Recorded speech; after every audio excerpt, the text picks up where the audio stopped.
Hi hello welcome to the view. నేను రూపా ఇందుకూరి. ప్రేమ, అనుమానం, అవమానం. మన ఇళ్లలో ఆడవాళ్లను చాలా ప్రత్యేకంగా చూడడానికి ఈ మూడింటిలో ఏదో ఒక రీజన్ ఉంటుంది. అందుకే వారిని చాలా ప్రత్యేకంగా చూస్తాం. ఎస్, నేను మాట్లాడేది ఆడపిల్లలు వారితో సెక్స్ రిలేటెడ్ టాపిక్స్ డిస్కస్ చేయడం గురించి. ఇప్పటికీ మెజారిటీ మన ఇళ్లలో ఒక్కసారి అనుకోకుండానో ఈ టాపిక్ తీసుకొచ్చి చూడండి. అక్కడ ఉన్న వారందరి ఫేస్లో ఎక్స్ప్రెషన్స్ ఎలా మారుతాయో అబ్జర్వ్ చేయండి. Actually I'm not judging anyone here, but మన ఇంట్లో ఉన్న ఆడవాళ్ళ విషయానికి వచ్చేసరికి ఇంత పద్ధతిగా ఉండే మనం అబొన్సొబొన్ తెలియని ఓ చిన్నారికి తన తండ్రికి జరిగిన ఒక ఎమోషనల్ మూమెంట్ను ఎంత వల్గర్గా మార్చాలో అంత వల్గర్గా మార్చేశారు. ఎస్, నేను మాట్లాడుతుంది ప్రణీత్ హనుమంతు అండ్ కో చేసిన తతంగం గురించే. Comedy, dark comedy, double meaning dialogues, roasting, irrelevant and immature debates. ఇప్పుడు ఓవర్ నైట్లో ఫేమస్ అయిపోయేందుకు, ఎలాగైనా వ్యూస్ సాధించేందుకు మెజారిటీ ఆఫ్ యూట్యూబర్స్ చేసే పనులు ఇవే. ఇప్పుడు ఈ టీంలో హనుమంతు వెండుకో చేరింది.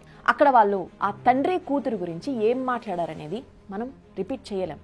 కానీ దానిపై మూవీ ఇండస్ట్రీ ట్వీట్ రావడం, ఆ వీడియోలు వైరల్ కావడం, CM Revanth Reddy and deputy CM బట్టి విక్రమార్క రియాక్ట్ అవ్వడం, కేసులు నమోదు చేయడం, ఆ తర్వాత హనుమంతు రియాక్ట్ అయి సారీ చెప్పడం అన్నీ జరిగిపోయాయి. Law will take its course. But ఈ ఇన్సిడెంట్ చాలా క్వశ్చన్స్ను రైజ్ చేస్తోంది.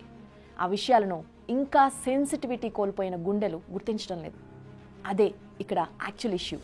ఈ టోటల్ ఇష్యూలో హనుమంతు అండ్ కోది మాత్రమే తప్పు కాదు. ఈ టైప్ ఆఫ్ మైండ్ సెట్తో ఉన్న వారి సంఖ్య రోజు రోజుకు పెరుగుతోంది. అది actual problem. If you don't trust me, irrespective of gender, any political party or any organisation, వీళ్ళు సోషల్ మీడియా ప్లాట్ఫామ్లో పెట్టిన ఓ పోస్టో వీడియోనో చూడండి. అక్కడ కామెంట్ సెక్షన్లో దొరుకుతారు కుప్పలు తెప్పలుగా ఈ బ్యాచ్కు చెందిన వాళ్ళు.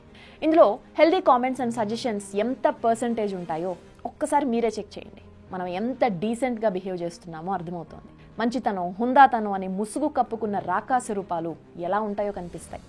వీళ్ళు తమ కామెంట్స్తో గుండెలను కోసేస్తారు. అవసరమైతే మనుషుల ప్రాణాలు కూడా తీసేస్తారు. అత్యంత దారుణమైన విషయం ఏంటంటే, ఇప్పుడు ఇలాంటి వారు అప్గ్రేడ్ అయ్యి ఇన్నాళ్ళు కీబోర్డ్స్కు పరిమితమైన వారంతా ఇప్పుడు కెమెరాల ముందుకు వచ్చేస్తున్నారు. అదే యాక్చువల్ ఇష్యూ. ఒక్కసారి కాస్త వెనక్కి వెళ్దాం. ఏపీ ఎలక్షన్స్కు ముందు గీతాంజలి సూసైడ్ ఇష్యూ మీకు గుర్తుందా? అమ్మాయి ఒక పార్టీకి అనుకూలంగా మాట్లాడుతూ ఓ వీడియో పెట్టిందంతే. ఆ రోజు నుంచి తన లైఫ్ మారిపోయింది. ఆ పోస్ట్ కింద వచ్చిన కామెంట్స్ చూసి తన గుండె ముక్కలైంది, తట్టుకోలేకపోయింది. తనకు కుటుంబం ఉందన్న విషయం కూడా మరిచి ఆత్మహత్య చేసుకుంది. దీనికి రీజన్ ఎవరు? గీతాంజలి మృతికి ఎవరిని నిందించాలి? తమ పదాలతో ప్రాణాలు తీసిన వారిని ఎలా గుర్తించాలి? ఎవరిని పనిష్ చేయాలి? నాట్ ఓన్లీ గీతాంజలి, తమిళనాడులోని కోయంబత్తూరులో బాల్కెను నుంచి పడిపోతున్న చిన్నారిని కాపాడిన ఇష్యూను రిమైండ్ చేసుకోండి. ఈ విషయంలో తప్పంతా తల్లిదే అంటూ నెటిజన్స్ అంతా కలిసి జడ్జిమెంట్స్ పాస్ చేసేశారు. అంతేనా? తిట్టారు, వేధించారు. దీంతో ఈ మాస్ ట్రోలింగ్ అండ్ హేట్రెడ్ను తట్టుకోలేక ఆ చిన్నారి తల్లి ఆత్మహత్య చేసుకుంది. ఇలా ఈ ట్రోలర్స్ దెబ్బకు మృతి చెందిన వారి లిస్ట్ చూస్తే చాలా పెద్దగా ఉంటుంది. ఇందులో సామాన్య వ్యక్తుల నుంచి సెలబ్రిటీల వరకు ఉంటారు. ఈ హనుమంతు అండ్ కో ట్రోల్ చేసిన వీడియో వివరాల సంగతి మనకు తెలియదు, కానీ ఒకవేళ ఆ చిన్నారి తండ్రి స్థానంలో ఉన్న వారి పరిస్థితి ఏంటో తలుచుకుంటేనే భయమేస్తుంది కదా. ఫాదర్ అండ్ డాటర్ రిలేషన్షిప్ అంటేనే ఇర్రెస్పెక్టివ్ ఆఫ్ కంట్రీ, రిలీజియన్ ఓ పవిత్రమైన బంధం. కూతుర్ని తల్లిలా చూసుకునే తండ్రులెందరో. అదేంటో మరి ఈ బంధం, అనుబంధాన్ని వర్ణించాలంటే మాటలు దొరక్క చాలామంది అల్లాడిపోతుంటాం. బట్ ఇప్పుడు ఈ ఎమోషన్ని కూడా కామెడీ చేస్తున్నారు. పాపాకి పరి అంటాడు ఒకడు, డాడ్స్ లిటిల్ ప్రిన్సెస్ అంటారు మరొకరు. ఈ కామెడీ కాస్త ఇప్పుడు డార్క్ కామెడీకి కూడా అప్గ్రేడ్ అయింది. అంతులేని టెక్నాలజీ ఉంది, రాజ్యాంగం ఇచ్చిన ఫ్రీడమ్ ఆఫ్ స్పీచ్ అనే రైట్ ఉంది కదా అని ఇష్టం వచ్చినట్టు మాట్లాడితే హనుమంతు లాంటి పరిస్థితి వస్తుంది.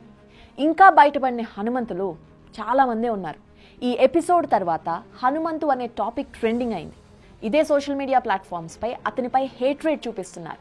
అది కూడా చూపించకూడని విధంగా. ఇన్నాళ్ళు తాను ఏ ఇష్యూస్పై ఎంత ట్రోలింగ్ చేశాడో అంతకు మించిన ట్రోలింగ్కు బాధితుడు ఇప్పుడు ఈ హనుమంతు.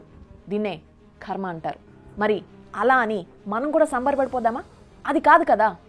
మనం నేర్చుకోవాల్సింది ఈ ఇష్యూ నుంచి లిమిట్స్. దేనిని ఎంతవరకు చేయాలో తెలుసుకోవాలి.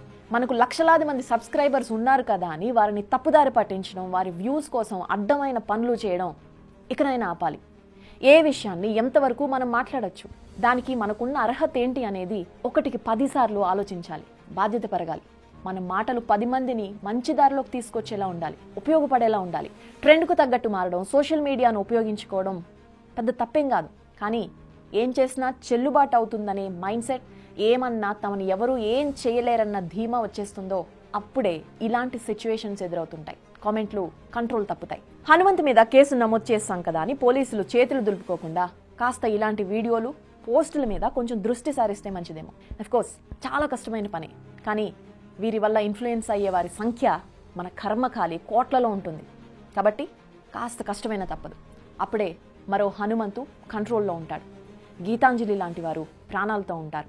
దయచేసి YouTubers and comment section Kings ఎదుటి వారికి కనీస గౌరవం ఇవ్వాలన్న ఇంగిత జ్ఞానం ప్లీజ్ డోంట్ ఫర్గెట్.